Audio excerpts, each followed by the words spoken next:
UNSC weapons didn't just get stronger over the years, they slowly started thinking for the soldier holding them.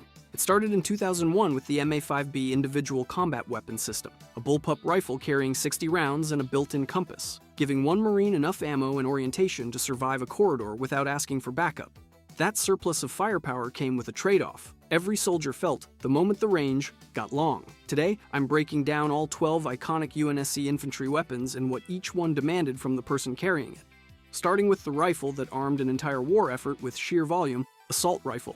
The MA5B's 60-round magazine made it iconic to at least some fans. A fan discussion says MA5 users are trained to fire self-controlled bursts in full auto settings because of inconsistent accuracy. 60 rounds in one magazine, dumped at roughly 900 rounds per minute, gave the MA5B a distinctive profile. The MA5B Individual Combat Weapon System landed in 2001 as the UNSC's standard automatic rifle, and it fires 7.62 mm ammunition. It is a gas-operated, rotating bolt, magazine-fed weapon designed for automatic fire. It's a bullpup design. That layout gives you a full-length barrel packed into a compact housing, and it's the kind of trick that makes a corridor feel like home turf. A fan discussion describes MA5 users as trained to fire self-controlled bursts in full auto settings because of inconsistent accuracy. A useful strategy is controlled bursts while approaching, then full auto at close range. At range, that same volume turns against you. The spread opens up, the recoil walks the barrel off target, and the gun that felt unstoppable at 15 meters starts chewing through a magazine without landing a kill at 80.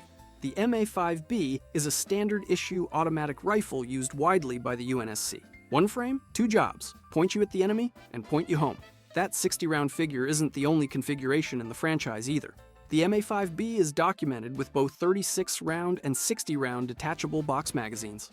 Nothing in the packet confirms why the larger figure exists, but the listed 36-round and 60-round capacities show that documented MA5B configurations were not limited to one number.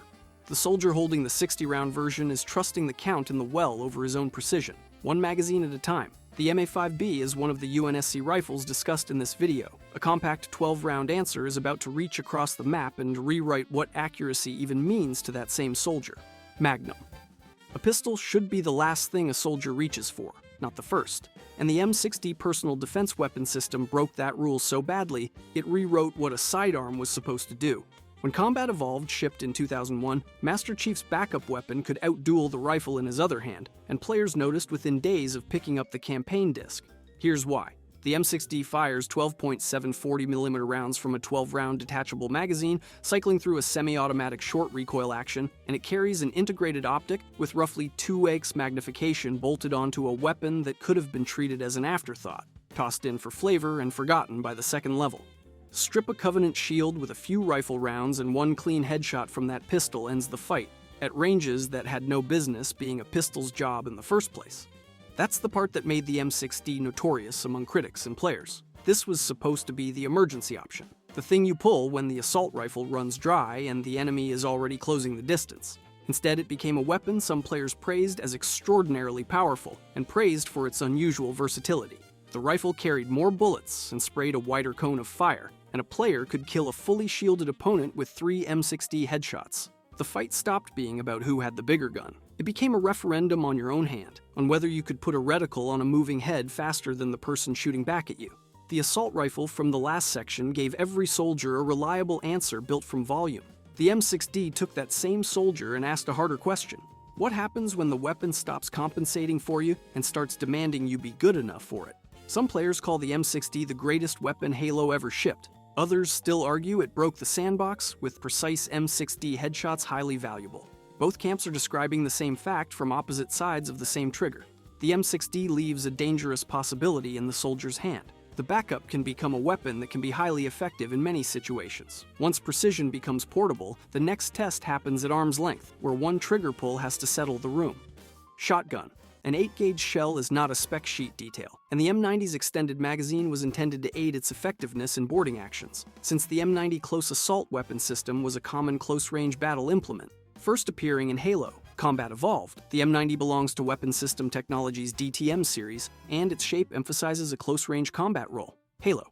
Combat Evolved was released in 2001. Military and police generally procure 12-gauge shotguns. The The M90 fires M296 shells in 8-gauge, a size dramatically larger in diameter and payload. The M90 is chambered in an extremely powerful 8-gauge Magnum shell and is devastating at close quarters. The soldier carrying it isn't thinking about range tables or bullet drop. He's thinking about the next 3 meters, the next corner, whether the thing coming through it dies before it finishes its first step. That's the whole design philosophy compressed into one weapon. The M6D handed a soldier precision from a distance, and the M90 answers by making the fight so close, there's no room left for precision to matter at all. The hardware backs up the intent. 2 fixed tubular magazines feed the action, and the commonly documented loadout holds 12 shells split across them, giving a soldier a real magazine's worth of devastation before he has to think about reloading. The weapon itself stretches to roughly 118 centimeters, absurdly long for something whose entire purpose lives inside spitting distance. Picture carrying a weapon nearly as tall as your own torso just to control a hallway. It is 118 centimeters long, chambered in M296 8-gauge Magnum, and built for close-range fighting, even if its pellet spread can still reach clusters at slightly longer distances before losing steam entirely. And some players have questioned whether the M90 always delivers the close-range performance they expect. A player in a Halo. Reach discussion questioned why the shotgun's one-shot range was so short. The M90 is devastating at close quarters, but virtually useless at extreme ranges. The evidence packet does not provide a canonical explanation for that inconsistency, but the pattern suggests a weapon built around a promise the engine couldn't always keep, with its close-range performance varying between game releases, which is the quiet joke of the M90. A gun this enormous, this loud, this over-engineered exists to control maybe 5 meters of real estate, and even then, it doesn't always agree with itself on how well it does it. The M90 turns the doorway into a wager measured in shell diameter and distance. After the room belongs to raw stopping power, the battlefield stretches until a single cartridge can decide a fight before its target sees the shooter. Sniper rifle. A 4-round magazine sounds like nothing to bring to a battlefield. The SRS-99C S2AM is an anti-materiel sniper rifle with a 4-round detachable magazine, and that combination is worth sitting with. It appeared in Halo, Combat Evolved, released in 2001, carried like an ordinary infantry rifle and aimed like one too, sighted down a scope by a soldier lying flat in the dirt waiting for a shot he can only take once. The round it fires tells a different story. It's 14.5 odd 140mm APF SDS ammunition, with penetration capability strong enough to pass through several armored soldiers in a row, dwarfing the standard rifle ammunition the MA5B was chambered for. The designation tells you what kind of rifle this is. Anti-materiel hardware. Spartans, such as John 117 and Linda 058, have used it, even though the rifle is of limited use in close quarters. Linda 058 even carried a modified version with the scope stripped off for one close quarters job, adapting a rifle that is normally of limited use in close quarters. The rifle only holds 4 rounds at a time, fed from a detachable magazine. 4 shots between reloads is nothing in a firefight. Against something with an engine and armor plating, it's a different equation entirely. The barrel alone runs long enough to nearly match the operator carrying it, a profile that makes this look less like a rifle and more like a piece of dismounted artillery somebody decided to hand a person instead of a vehicle. Set that silhouette against the doorway-clearing shotgun from 2 sections back, built for a room, and the SRS-99C's whole design philosophy comes into focus. That rifle solves proximity. This one solves reach, trading a spread of maybes for a powerful precision shot from long range. That's the leap worth sitting with. Give one infantry operator a powerful long-range anti-materiel rifle, and you've handed substantial firepower to a single set of hands and a single set of eyes. A Spartan with this rifle can engage distant targets through its scope, including targets that may not detect the threat first. One way to read that is as putting substantial long-range firepower in a single operator's hands. The SRS-99C S2AM gives an individual infantry user a powerful long-range option when employed strategically from a secured position. What happens to the pressure on that soldier once the target stops being a person and starts being a vehicle worth a 4-round magazine? A rifle built to reach across the battlefield creates a new question. What happens when the target has armor, wheels, and an engine? Rocket launcher, 2 rockets. That's the whole budget, and somewhere in a Halo Combat Evolved multiplayer match right now, someone is staring down a Warthog with exactly that much ammunition and doing math they should have done 3 seconds ago. The M41 Spiankier showed up in 2001 carrying a designation that mattered far less than what it did, because what mattered was the tube on your shoulder and the 2 102mm high explosive rockets riding inside it. Each one packs a shaped charge built to punch through armor rather than just bruise it, and that distinction matters against anything with plating. You get a 2x optic for lining up the shot at range, which sounds generous until you remember the launcher only lets you be wrong twice. Being wrong even once against a tank usually means you don't get a third attempt to learn from it. Officially, it's classified surface to surface. In practice, it kills banshees out of the sky, clears a hallway of infantry in one blast, and turns warthog pushes into a coin flip decided by whoever fires first. The Spinkar's real currency is area denial with your name on it, a radius of force that punishes anyone standing in the wrong square meter. That radius can punish a Scorpion crew and even the operator who wanders too close to the blast. That's the part players turned into an art form. Rocket jumping exists because the launcher's splash doesn't care whether the target is an enemy vehicle or your own boots, and the same physics that guts a ghost will happily launch you across a canyon if you time it right. It's reckless, and it's a weapon players have made creative use of, jumping while firing to squeeze extra height and distance out of every shot. Somebody figured out that a weapon built to level buildings could also be a set of rocket boots, and rocket jumping became part of Halo's vocabulary. It's the kind of reckless technique that makes a memorable montage. The SRS-99C rewarded a soldier who could wait and place one perfect shot from 400 meters out. The M41 asks something crueler. Commit to a target you can't fully verify yet, at a range where hesitation gets you flanked, and hope your two rockets land before theirs do. Its large blast radius makes a poorly placed shot costly, the kind of cost that turns a good plan into a scattered squad in half a second. Two rockets, one decision window, and no reload waiting to bail you out if the math was wrong. Explosive force settles armor with spectacle. Then the sandbox asks for a weapon that rewards measured trigger discipline. Battle rifle. You can hear the BR-55 before you can see it. 3 sharp cracks, a beat of silence, 3 more. That 3-round burst rhythm is a defining part of the weapon. Halo 2 handed it to players in 2004, with a powerful 3-round burst, and with a scope mounted for increased accuracy and a listed effective range of 900 meters. The math behind that pulse matters more than it looks at first glance.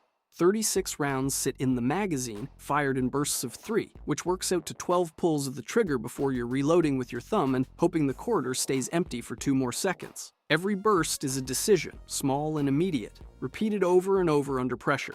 Land it clean and you're one step from a kill. Waste it against a wall, a shield flare, a teammate's kill you didn't need to finish, and you've spent a 1/12 of your gun for nothing. That kind of math turns a firefight into arithmetic you're doing in your head while someone's trying to kill you. The M41 rocket made a different kind of decision. It asked for one enormous choice made correctly. Point the reticle, commit, live with the blast radius. The BR-55 asks for that same kind of commitment 12 times in a row, smaller each time. In classic Halo 2 multiplayer, taking down a fully shielded target can take 3 body shots and 1 headshot, which means the fight is rarely one clean exchange. It's a rolling negotiation between 2 players, both burning bursts, both hoping their aim holds together before the other guy reloads first. 12 chances, 4 shots to a kill. Every miss is a countdown you can feel. Its burst firing capability is part of the BR-55's mid to long range role. This is a precision weapon with a powerful 3-round burst, and that burst pattern is one reason the BR-55 stands out as a distinct rifle. Some players prefer the BR's burst and firing rhythm. Some players enjoy practicing that burst rhythm until it becomes muscle memory. Some players prefer the DMR's single-shot approach. 1 round, 1 outcome. The DMR offers a different firing approach from the BR's burst pattern. Neither side is wrong here. The question is, does control come from repetition or from precision on the first try? Whichever side you land on, the burst pattern itself is the real innovation, because it turns raw aim into something closer to tempo. A soldier gripping a BR-55 isn't just aiming anymore, and that's the whole trick of it. He's counting. He's pacing himself against a clock only he can hear, and every burst he wastes is a burst he doesn't have left when the fight actually turns. The BR-55 turns aim into tempo, and tempo into control. The burst rifle makes precision a rhythm, and the next weapon turns rhythm into volume at a cost measured in seconds and ammunition. Submachine gun, 2 guns, 120 rounds, and a fight that's over in about 4 seconds. That's the M7 in a sentence. Mizraya Armory rolled it out in Halo 2 back in 2004 as a caseless submachine gun, 60 rounds a magazine, built as a personal defense weapon. Solo, the stock extends and the M7 can be aimed, though it can be tricky to control. Dual-wield it, though, and the stock folds in on itself because now you're pointing 2 barrels at once instead of aiming either one. That's the trade the game is quietly making you accept, and it's a trade you feel the instant you pull both triggers. The rate of fire is brutal. The M7 is affected by reticle bloom. At longer ranges, the spread can make shots miss, but how many is anyone's guess? 60 rounds a mag sounds generous until you realize dual M7s can burn through a full magazine each in under 5 seconds of sustained fire. That's 120 rounds gone in the time it takes to say the number out loud. If the target's still standing after that, you're reloading in the open with nothing in your hands, which in a Halo 2 firefight is roughly the same as standing there in your underwear. The M7 is a personal defense weapon with a 60-round magazine, and Halo 2 turns that spec sheet into pure theater. In Halo 2, dual wielding lets you fire 2 M7s at once, even while reticle bloom limits their accuracy. 2 guns roaring at once can feel like control, even while the spread is telling you otherwise. That's the appeal and the trap in the same package. The M7's high rate of fire and 60-round magazine emphasize volume of fire. That volume can make a firefight feel like fireworks before the result is decided. A soldier here gets 120 rounds before reloading, but how many count depends on the target and the range, and the rest just tell everyone in the building exactly where you're standing. Volume creates its own trap. Every extra trigger press burns ammunition, and the M7's effective range is about 50 meters. The M7 can feel powerful in your hands, but its 900 round per minute rate of fire burns through ammunition quickly. Designated marksman rifle. At medium to long range, the M392 rewards a brief pause between shots, because letting the reticle contract keeps the next round accurate, which sounds insane until you understand what this rifle actually rewards. That's the trade this weapon makes, and it's a stranger one than it looks. Where the M7 buried its shooter in a fog of hot brass and hope for the best, the M392 puts deliberate, measured shots in your hands with a trigger, a target, and your own nerve. It fires 7.62 SCO 51mm M118 full metal jacket rounds out of a 15-round detachable magazine, sighted through a 3x optic that turns a soldier into something closer to a scalpel than a shotgun. Shots can become less accurate as bloom increases. In theory, restraint is the whole game. In practice, the reticle blooms. Fire twice fast, and the crosshair widens, punishing you for the very rhythm the weapon seems built to encourage. And the corridor you're clearing does not pause to let you recalibrate. Suddenly, the rifle becomes a test of patience as much as aim, and patience is the one thing a soldier taking fire has the least of. You are standing in the open, your reticle swelling from your own last shot, and the man across the ridge is deciding whether that half-second delay is an opening. Bloom sparked arguments among Halo Reach players. Some treated it as a design triumph, a mechanic that punished panic and rewarded discipline under fire. Others called it a tax on being good, a system that made the most accurate shooter in the lobby deliberately slow down to stay accurate at all. The bloom mechanic does not stop you from firing again. Faster follow-up shots are simply less accurate. The gun just makes you feel the cost of skipping the pause, which is the real shift from where this video started. The M7 and the M392 reward different firing approaches, one built around volume and hope, the other built around a soldier learning to treat a trigger pull like a decision instead of a reflex, and to accept that going faster can make you worse. In Reach, the pause between shots becomes part of the shot. A rifle built around measured shots still leaves the soldier exposed during the pause between them, and somewhere in an armory, someone was already asking what happens if you take that pause away entirely. Spartan Laser. 3 seconds is nothing until you're watching a beam charge toward a decision you already made and now have to survive advertising. The M6 GGNR is the Spartan Laser, and it is described as an anti-infantry weapon as well as an anti-vehicle weapon. It's a man-portable directed energy weapon, and a hit does not always instantly destroy a Warthog, though it can damage a Wraith without necessarily destroying it. Firing is the easy part. Getting there is where the weapon turns on its own operator. The charging targeting laser can expose the operator to enemies who can see the signal, and that means a soldier leveling a Spartan laser is gambling on nobody catching the glow.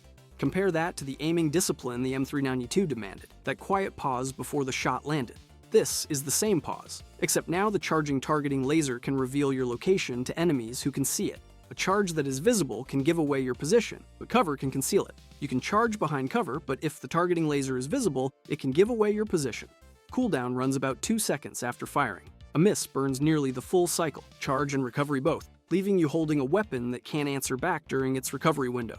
There's no conventional ammo magazine to manage, no reload to time, no magazine to swap under pressure. Its battery limits the shots you have. The long charge is one of the weapon's key limitations, and the targeting laser can expose the operator to enemies who can see the signal.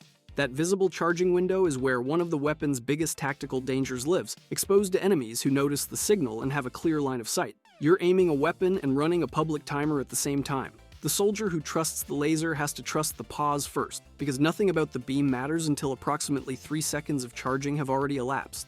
3 seconds sounds short, right up until you're the one counting them out loud in your head while something drives straight at you. Every charge announces the decision before the beam makes it.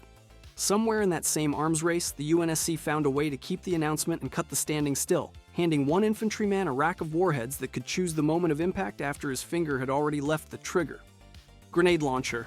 Somewhere in a Reach multiplayer match, a grenade round is sitting on a catwalk, armed, patient, waiting for a Spartan who has no idea it's there. That's the M319, and it lets the operator control when the explosion is released, on impact, or when the trigger is released. Mizraya Armory built it as a single-shot break-action launcher, the kind of thing you'd expect to be crude and forgettable. Load one 40mm class grenade, snap the barrel shut, fire, reload. That's the basic mechanical cycle, a straightforward single-shot break-action cycle. The formal designation reads Individual Grenade Launcher, caliber 40mm M319, which is the sort of dry procurement language that hides how strange this weapon actually behaves once it's in a soldier's hands. Somewhere in a filing cabinet on Reach, that name sat next to 100 other equally boring entries, and none of them could do what this thing does: hit an enemy directly, and the round detonates, straightforward in its standard firing behavior, with its standard impact-related detonation.